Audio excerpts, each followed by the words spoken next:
Liam Denning of the Herd on the Street team here at the Wall Street Journal. Hello. I first have to address. No, you don't. Yeah, you don't, because you look actually. good. I kind of like that look. Thank it's not you. a look I can get away with, the thin silver tie with the tie clip. Thank you. That means a lot. But I don't know if people are not from Europe if they'll appreciate the look. They'll learn to appreciate it. It's the reservoir. It's the reservoir dogs look. Speaking of reservoirs, the that's a lovely Strategic segue. Petroleum Reserve. Yeah. Rumors in the oil markets earlier today that President Obama was going to tap the SPR, and then rumors not so denied. much. Yeah. Well, in the end, I mean, whether he does or not, in a way, what happened today kind of served his purpose. I mean, the thing with oil is that a lot of it revolves around bluff. So whether it's the president with Strategic Petroleum, whether it's OPEC with how much oil they're pumping or not pumping, what their spare capacity is, what it isn't, the market is always looking for signals on what's going on. And today's one, I think, sent a very important signal to the market, but not just to them.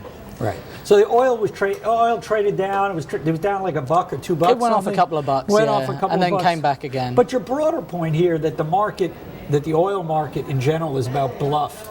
People like to think that markets are about supply and demand. Has the oil market is it really about supply and demand at its basic level? Over the long term it is, yeah. I mean, on a minute-to-minute basis, no. It's about what you think is going to happen. I mean, it's called an oil futures market for a reason. People are betting on what's going to be happening with supply, in the next 12 months, 24 months, that kind of thing. But I think what happened with today's statement, I mean, cynically you could say, well, it's an election year, he wants to bring down the oil price, but I think that's probably a bit too simplistic. I think there's a couple of things to take away from today.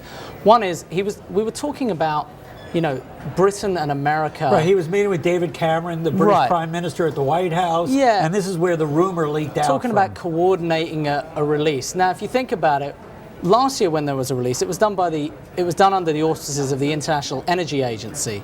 Now, the fact that they're not really involved this time suggests to me that this is something that's being talked about for the future if there is a disruption. It's Britain and America, and if as I like to call my country, Airstrip 1, these countries they tend to work closely together on this kind of thing. Their troops are in places together.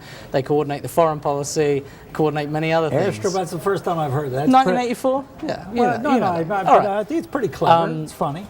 Clever. Thanks. But let's turn to the oil market more broadly and some of the economic impacts. The numbers coming out on the U.S. economy lately have been very, very strong, haven't they? I mean, they've been pretty strong, and yet oil has kind of flatlined. And oil stocks in particular, strangely, have not really risen. I mean, after like an initial burst early this year, they haven't. Is that all China? Do I put that down to the fears of slower growth in China? No. I mean, it is partly that, but I think it's more with the U.S. If the U.S. grows strong, the U.S. is a developed modern economy and has, since the last oil price spike, implemented measures to try and bring down its oil consumption. So the more energy efficient we get, then the more we can grow without oil demand growing quite as quickly. With the oil stocks, I think what that reflects is at some point you get to a price point where people think it's going to hurt demand.